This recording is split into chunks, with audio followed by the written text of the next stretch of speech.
Boom, we are live, ladies and gentlemen. We have a fantastic guest for you this morning. We have the CEO of the Komodo platform, Benny Fairbank. Super excited to have you on the show. How are you doing today, Benny? I'm very well, thank you. Thank you for having me.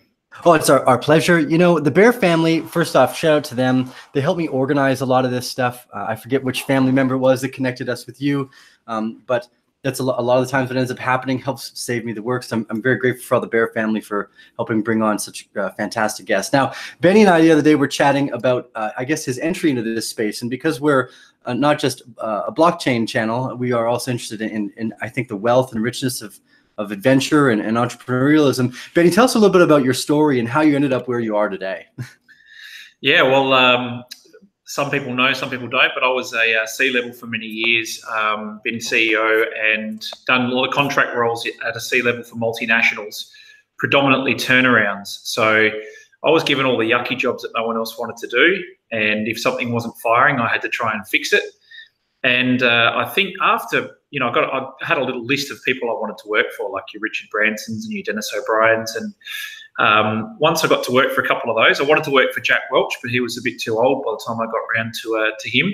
But I think after I'd sort of been around a lot of those guys, I sort of thought to myself, I've seen so many people make so much money out of Google or working at Amazon or working at these new types of businesses. And I thought to myself, I want to do something for myself instead of corporate turnarounds. So had been trading for a while and decided I want to go more full-time into work. And I had to try and find a project that I thought was worthy of leaving the corporate world and going across to the to what they deem as the dark side and the unregulated side of the world. And it took me quite a while to find something as good as Komodo, to be honest.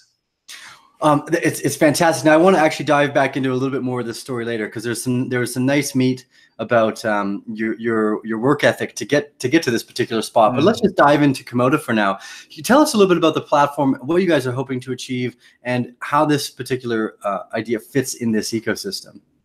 Yeah, sure. So Komodo has always been about mass adoption and trying to make it easy for everybody to get their hands on blockchain technology, and it's always been number one, mass adoption. And you probably know that when Komodo started out, a lot of people were saying, it's a privacy coin because it was a fork of Zcash, and then a lot of people talked about the fact that its mainstay was delayed proof of work. The thing is that the platform's evolved over time, and the fact that people can actually create independent chains, and it's an end-to-end platform, is something that's pretty special, because you can't really have a fully functioning platform unless you've got security and you've got a scalability, you've got that interoperability, and you've got that adaptability. And they're the four pillars that Komodo sort of works by. So there was no point having something that was specific to itself, that couldn't integrate with anything else, that can't scale at will. And what's really, really important is that it could protect itself against 51% attacks. Because as you know, most of these coins, and there's thousands of them, don't have enough enough transactions going through to protect them from 51% attacks. We even saw ETC get attacked not that long ago. So I think that Komodo was set up to basically sort of be a catalyst for being the complete end-to-end, fully functioning blockchain platform. Yeah, it's fantastic. There's a lot of, we'll use the term Bitcoin maximalism that goes into the space. And I think the Bitcoin blockchain has done a fantastic thing of really securing itself as a global remittance system. And people very, very commonly underestimate how powerful that space is. And I think they often commonly overlook how important this type of information security, safeguarding, and control in every other ecosystem becomes important. So on your guys' website, you have recently made a partnership with Amazon's the AWS, which is their Web services. Web services. There we go. Thank you. I was gonna say hosting, but this doesn't fit in there. But so you've made a partnership with AWS. Tell us a little bit about this partnership and how it came about, and what you guys hope to achieve with this. Yeah, sure. So we were on the pursuit of trying to scale to 1 million transactions per second. And I think most people know Komodo's been thoroughly tested and vetted at 46,000 transactions a second. We know it can go to 1 million, but the issue is it's up to the amount of servers that you set up. And AWS spent a long time looking into our code and made us go through and check it and audit it and make sure it was all rigid and bona fide before they said yes to us. They've got some pretty stringent policies, and we were the first blockchain company to get that advanced technology partner level. But what it's also meant is that not only will they join us for the journey to 1 million transactions, and kind of having AWS say you made it to 1 million is a bit better than having some other guy who did an ICO 4 months before you saying that. So that's a pretty big, significant backing. But now what it can do is we can do chain creation, and people can actually spin up and go onto the Amazon marketplace and create chains within 60 seconds and have the servers set up through Amazon, all automatic. So grandma and grandpa can go on there and spin up a chain if they so desire. Well, that's fascinating. So has Amazon partnered, or are they working with any other blockchain companies that you guys are aware of as well for this type of interoperability setup? Not at the same level. I know that a lot of companies go out and sort of say, we've got a partnership with AWS, and we were very mindful of that. And as you probably know with Comodo, it's low fanfare, that we don't toot our horns very much. And anyone can pretty much go onto their website and sign a form and fill out this form and get an AWS partnership. Pretty much anyone can do that. Oh, so, wow. Yeah, but to get it at the advanced technology level, that means that you've had to go through some pretty strict code audit. And being honest, we had to go back and fix lots of things within our own code before we could actually pass their test. So it's something that we're pretty proud of, because a lot of work, blood, sweat and tears went into it. And it's not until you get to the level that you would be getting to with these guys that you actually have to test this. Because most of these chains that exist only facilitate such a small amount of transactions that they're never really properly vigorously tested. So when you're getting up to like 46,000 and 1 million transactions, suddenly every hole that you have, a normal piece of cheddar turns into a piece of Swiss cheese pretty quickly, and holes are found everywhere. So tell us about how your guys' tech team overcame some of the problems of speed with the chain itself. Is it a standard blockchain, not so dissimilar to Bitcoin, or is it does it have staking options? Is it bringing more of the Dash side of things as well? What other functions does the Comodo platform have? Yeah, so a lot of people ask that it's a proof of work coin, but what happens is each chain that's actually created is an independent chain. So by combining those independent chains, you can actually leverage the power of each of those chains together. Whereas if you look at something else like Ethereum, for example, imagine it like one highway with 1 million cars driving on it. You're going to get congestion, and you're going to get issues with being able to transact smoothly. Whereas this is kind of like superhighways that are kind of layered over the top of each other. So you've got the independent chain's abilities, but you've also got the ability to be able to combine the power of all of those chains together. Interesting. I know Ravencoin, the one that's backed by Patrick Bryan and the Medici Ventures, they did something similar where you can actually assign individual assets to each token. So each token can have an inside of itself idea for whether it's asset management and property or something like this. So this all starts to get very advanced in terms of understanding of economic benefit as to why these ideas are powerful. Where do you think the Comodo chain best fits in terms of function? I mean, for instance, let's take an airline, for example. Now, I know that if an airline were to incorporate something similar to what Binance has done with their token, who already have millions of users who want to either use these tokens, how does the Comodo platform kind of sit in this arena? Where do you kind of best see it fitting in the marketplace? Yeah, well, the interesting thing about Comodo is that with crypto conditions, think of it as a blank canvas. You know that when you had Ethereum, you think, why doesn't Uber use Ethereum, for example? If you actually had smart contracts, you'd have one that would say, does the person get in the car or do they not get in the car? That's a smart contract. Does the person pay cash or debit card? Does the person get out of the car? Did they reach their journey? You'd have multiple layers of smart contracts and exceptions. And the execution price would be very, very high. What Komodo's enabled people to do is to have multi-layered crypto conditions contracts, which allow people to be able to do you'd be able to do the same type of an Uber journey, but instead of paying huge fees, gas fees, there's no gas fees on the Komodo platform. So it's a very, very small cost to transact, and you can have multiple exceptions. The thing that's very interesting with those types of things, and a person who's a non-technical person like myself needs to understand, if you're going to a program, it's a program what you want. You've got to be very, very specific, because you can't just say, oh, I'll have this loose option. It doesn't work that way. You've got to be very rigid and say, if it gets to a T-junction, it goes left or right. It can't be like, I want to go straight ahead. You've got to be very, very clear with what you want, and you've got to set your exceptions from the start, and it's a code. It'll follow what you ask it to do. So technically speaking, Komodo's versatility and its adaptability has made it useful for all types of industries, but gaming and gambling, I honestly think, will be the fastest route to mass adoption. You've got sticky customer bases, sticky audiences, and as you can see, Komodo's doing a lot in the gaming space at the moment. Huge stuff.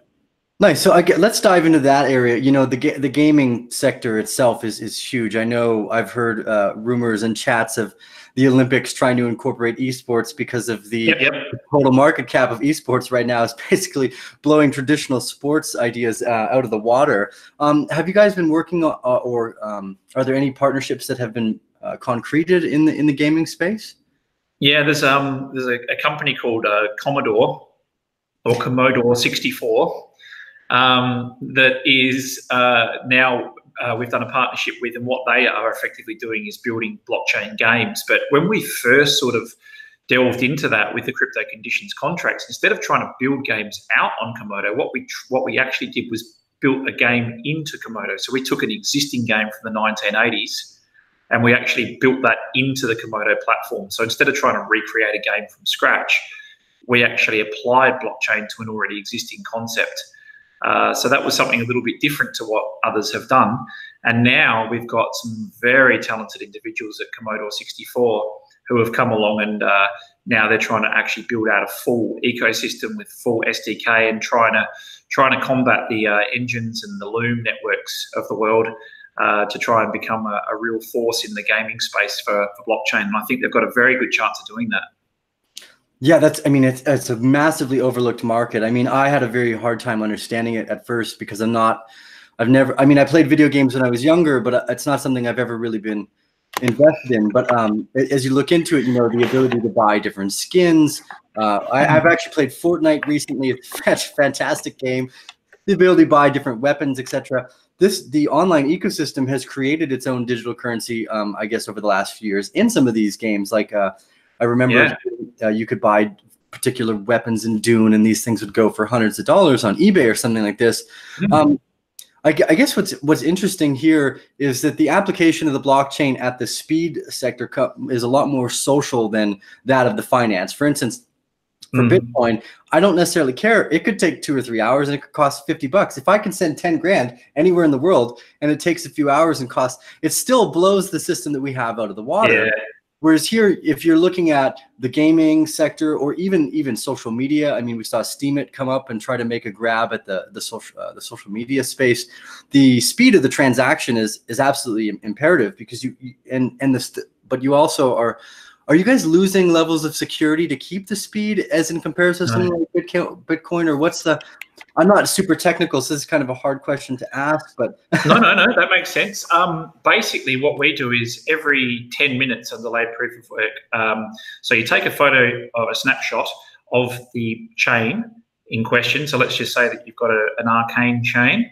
Nice. We take a snapshot of that every minute, and then the notary nodes would write that back to the Bitcoin blockchain every 10 minutes. So the notaries would actually notarize that data back to the blockchain, and it would effectively mean that for someone to attack your network and for someone to make you more vulnerable, they'd actually have to take your network down, Komodo's and Bitcoin's all simultaneously, to be able to execute a 51% attack. So what we've worked out is that doesn't matter if a chain's utilized, you know, in very small volumes and transactions are very minimal. By applying the delayed proof of work technology to it, it gives you the same type of protection as you would have if you were Komodo and a Bitcoin as well. Okay, that's fascinating. So let's maybe walk me through the process of what it would look like if we wanted to start an Arcane chain, and what would we go through to set that up? Well, that's a good thing. So the AWS we were talking about before, pretty soon you're going to be able to do that at the push of a button, and you're going to be able to literally go in and create how many coins you want, the parameters of that chain that you want to create, and you're going to be able to spin that chain up in literally like a minute or two. So that's going to be, and you'll be able to, within 10 minutes or so, you'll be able to put a logo to it.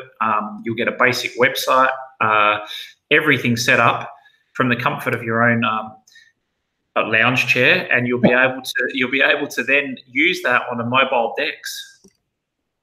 Wow. So I mean, some of this sounds like what's from start to finish? How long would that take? You think we could do it almost live one time? We should. It might be something. I think I think around about 10 minutes is what we're estimating at the moment. About 10 minutes. Well, maybe let's not do it today, but maybe in the future, let's. No, it's not ready. And we maybe have one of the tech guys help us out. It'd be fun. I mean, I'm so interested to learn in this space. I'm mostly conceptual, so I can understand why there's value, but I have no idea how this stuff works. So it'd be great to try to get my fingers in it. To be honest, I'm exactly the same. When I first joined Komodo, I would talk to these amazing people like JL777 and CA333, and they'd be explaining to me what Komodo can do, and I'd be saying, I don't really understand what you need that for, or what does that actually do? And you know, a technical person explains things in a technical way, and they're very proud of their creation. But a conceptual person and an end user says, how does that get me like my toast quicker in the morning, or how does that get me an extra mile per litre of gas in the car? I want to understand how it impacts my ordinary regular life. So when they're explaining what this thing can do, the analogy I always use is, I walked into Komodo and I see 40 watch parts on a table, and I say, what is that? I need someone to come along and put a face and a band on it, and then I go, it's a watch, and it's a pretty cool watch. So now we're sort of getting to that stage now where our communication's gotten a lot better, because we've got people in the middle that can understand what the technical people are saying and doing, and then can relay that to us front-facing people that can say, we can use that for this or that. So it's the chain of now we're all seeing the possibilities. Before, maybe only the tech people or the front-facing people might have thought, I sort of understand what it could do. Now we all see the same thing. We understand exactly when something gets created, what it can do and how it can impact people's lives. And I think that is very indicative of the natural progression of mass adoption. It has to go through those stages of, what does this thing actually do and where can it go? I mean, you look at the beginning days of the internet, no one knew what it was going to be for. We thought it was for emails and sending small bits of information, and look what it's done. It's changed our lives. Yeah, I mean, that was a fascinating time. I looking back, it all happened so quickly. So let's actually maybe make a comparison here, just for a variable standpoint. I know Engine has been doing the non-fungible tokens, where and we've been actually looking into something like this as well for some of the campaigns that we're interested in doing. So say I wanted to create a Arcane Bear custom art piece as an NFT on Engine. Do you guys have comparable versions of how to function with this? We have NFTs. You can create NFTs on ours. So pretty much anything that you can want to trade or transact or trade can be done. Anything. And do these have is there a Komodo wallet where you can view the artwork? Because I know Engine incorporated a wallet where you can actually look at the NFT and view the information that's held there. Yeah, so that's something that's been developed. We can actually, for example, we did a proof of concept a while ago, because we're working on an education thing here in Vietnam. And here there's a big issue with fraudulent certification and qualifications. So Cambridge, for example, would say, I want to take a Vietnamese student into university, and they'd have to ring, and then someone would go find I don't know what they use here, some sort of a Rolodex. They'd go find the qualification and try and say whether it's true or not. What we did was we were able to upload people's qualifications onto the blockchain and then go into them and actually see the person's qualification in the blockchain. So yes, we can do that. It's just a matter of building the proper interface to make it pretty. Wow, that's fun. I mean, this is such exciting times, because we know this is still just the beginning. The internet took a really long time to get to the user level, like you said, there's that disconnect almost between the front end user and the conceptual people who are like, okay, I understand how this is valuable, but how do we really bring it to not, I guess maybe not mass adoption, but how do we get it into most people's hands so they don't even know that they're using this technology? And these are some Correct. of the great steps. So what are you guys' roadmap for the next 6 months to a year? Yeah, so the next 6 months to a year is pretty much there's a lot of finished stuff at the code level, at the base tech level. What we've now got to do is work out how to put that into people's hands. And what we've seen now is we've been working with a design firm called IBN and Ideas by Nature. And Ideas by Nature have been working with us on some more slick GUIs and graphics so that we can make them a little bit more appealing to the end user. So what you're going to start seeing is the great back-end tech that we've always had and people have known that we had, and you're going to see it in the simple push-button, slick liquid displays that you're used to on in most of the real-world everyday apps that you're using. So what you'll see from Comodo over the next 6 months is a development of a lot of things that will look like they all happened overnight, but they've been the culmination of years and years of technical building and work. And a lot of people don't realise that Comodo's been nearly 5 years in the making, from beginning concept till today. So it's been a long time coming, and it will look like it's an overnight success. But ultimately speaking, the smart techie people have been on board since day one, and then there's been a group of people that have sort of said, I think I can understand what you're trying to do, and then there's a whole heap of other people that have sort of thought, I don't know what they're talking about. Let's hope that something good comes out. And I think the good thing is that now we're going to start seeing some of that hard work and blood, sweat, and tears come to fruition. Well, and one of the other fun things I wanted to dive in here, when the first time we chatted, we were going through a preliminary conversation. You were telling me about how you came up and you ended up working with Richard Branson with some of their projects. And I know that it's so much of life. People often look for investments as thinking, I think the Bitcoin crowd to some degree is think this is how I'm going to retire. But business is actually the most lucrative way to generally find yourself a place at the table. So I always try to remind people, well, first off, that your wealth is like an internal thing, that, your appreciation of the rain, if over someone who has a shit ton of money that doesn't appreciate the fact that they're out in the rain, you're a much richer person. I don't care how much money you have. But anyway, that's a side point. So what I want to dive into is that story of how you came up and how you because I think it's very inspiring to push your way through. I think when you're young and you're ambitious, it's a war, isn't it, to try and get noticed? And I think that for me, it was a matter of putting my hand up when everybody else put their head down. So when people said, I don't want to do that, I don't want to do that job, I said, I'll do it. I wanted to get noticed and I wanted to get seen. And I think the most important thing was, if you back yourself in and you have enough confidence and you've got people around you and you've got a clear vision, those people around you will help to will you on when you start to doubt yourself. So I built a bit of a career out of company turnarounds and impossible situations, and people saying, we're losing money hand over fist and we don't know why.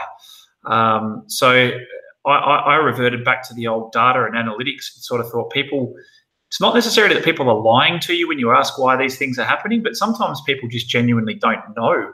They don't have access to stuff. So what you're better off to do is look at the data first and then go and speak to people, and that gives you that contextual layer that you need to sort of just work out what people are feeling, how they're reacting. But data generally doesn't lie. So I built a career based on that. And to be honest, I mean, in the beginning, you're sort of bluffing your way because you're sort of saying, I can do it. And they're saying, have you done this before? And I can do this.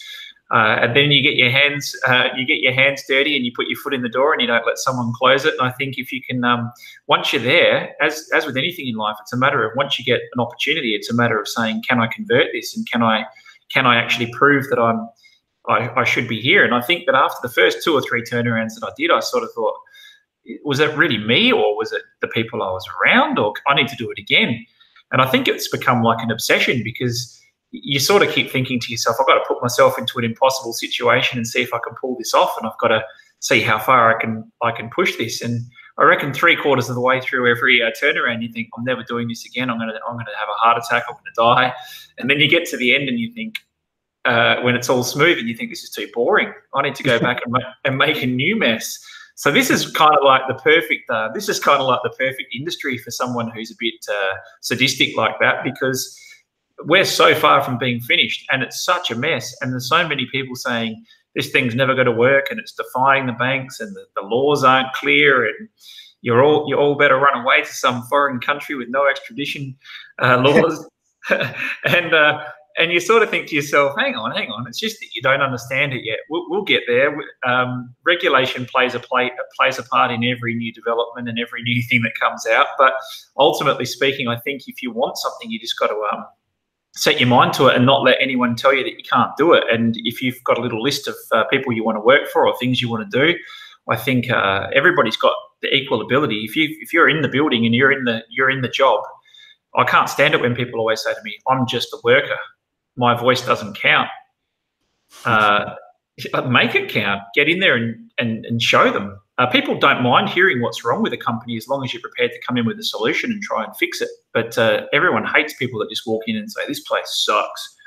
You've got to go in and show that you're willing to fix it. And as long as you do that, I think people will notice you and they give you opportunities.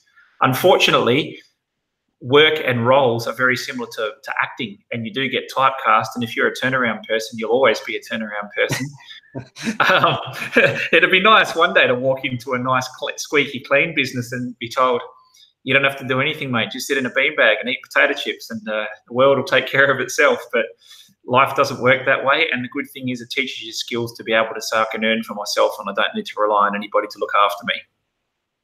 Yeah, it's one of those things, you know, it's a pretty big risk to go out on your own and try something new. And I agree with you. I think one of the best ways to find that is generally by offering other people help. If you just show up and talk shit, you're just complaining. If you're really invested, you should be offering to figure out how you can help companies grow and expand instead of just complaining. And I think most people just by nature do that. They complain. I see that all the time. It's like, well, you know, I'm invested in hard work. More as the older I've got, the more I've realized, wait, I'm going to be working the rest of my life because I love providing service and value to others. This is a lifelong endeavor, and it should be, because it brings purpose and meaning to your life. So, I mean, sure. It's good that you've noticed that you're a little sadistic and you end up in places where it's you know, you gotta push into overdrive to pull it off. But I think it's one of those driving factors where I've noticed that my biggest successes come right before the bottom, right? Of course. When you rebuild, it's all about rebuilding. That's why restructuring jobs are very, very interesting. But this is the thing. If you want an indication of how people are, and you've got to be glad for it, there's two ways you can look at things. Obviously, are you a crypto Twitter person, really? You know, I'm not sly enough in my shorthand to be Twitter popular. Yeah, well, what I was going to say is, let's talk about Komodo, for example. If it doesn't matter which project that you're with, the philosophy of crypto Twitter is very similar to the philosophy of life, and we have to be thankful for those people, because if for example, a person with a huge following says something good about your project, then it's automatically assumed that they're paid. If someone with a small following says something nice about your project, then they're a fake account. If someone has made a bad call in the past and then likes your project, then they're a scam and you're a scammer. And if a project goes to zero after it cost a lot of money to get into, then it's sucked in, you're an idiot for investing. And if it goes 100x, they say, I've been on it since it started and I'm a millionaire and I'm a genius. Oh, you know, you bring up some fascinating points there, and it really shows how immature our market sentiments are as a whole, and just how early we are in this game. I mean, Amazon wasn't profitable for the first 6 or 7 years. I think people just are not very business savvy in general. They commonly misunderstand how long it takes to find a turnaround, to get something good going, and losses are inevitable here. That's why VC funds shoot with a shotgun almost. They pick like that because if you have one winner out of 10, that's enough to clear the board again. You can so it's interesting to, you know, all the moon and Lambo talk, all this scam and stuff. It just goes to show that we're so early on in this space, and that like you're saying, that the social presence is actually one of the heightened forms. Like CNBC has no clout in this space, really. Everyone laughs at the mainstream media version of this, and I think that's one of the interesting things about decentralization and I think deflationary things in general. You know, Bitcoin, the blockchain is a deflationary process, but I think people commonly overlook the fact that technology, information technology, is deflationary by its nature. Every year we get better tech that costs less. That I mean, we have better tech in our pockets than the U.S. military had in the 1980s, just floating around, and that's really empowering for a lot of people. And I think people get too caught up on which project is doing this or not. This is a wave of concept that's coming from deflationary information technology. And that's what really hit me about the blockchain space, is that, oh crap, this isn't just money. This is technology. And if you have a deflationary technology coming into play where, I mean, we've never had scarcity in the digital world before, this is a whole new ballgame. To overlook you know, even the NFTs, simply because I think Bitcoin is like the shit or something, is so arrogant to some degree, because this is deflationary tech has always empowered the many, right? We've got people that can come online that have never been able to get an education necessarily, that can just jump on YouTube, and now they're just as knowledgeable as the next person, because they have access to this. So I'm really excited about the future. I think you guys are working on something that's really important. We have no idea who the winners or where they're going to be winning. No. The playing field is wide open yet. No one has a C on their jersey yet, really, I think, except for Bitcoin.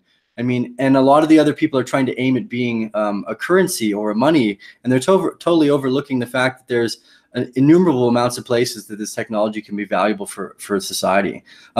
Benny, it's been a pleasure to have you on today. I got to roll out to the airport. I'm flying to Panama today.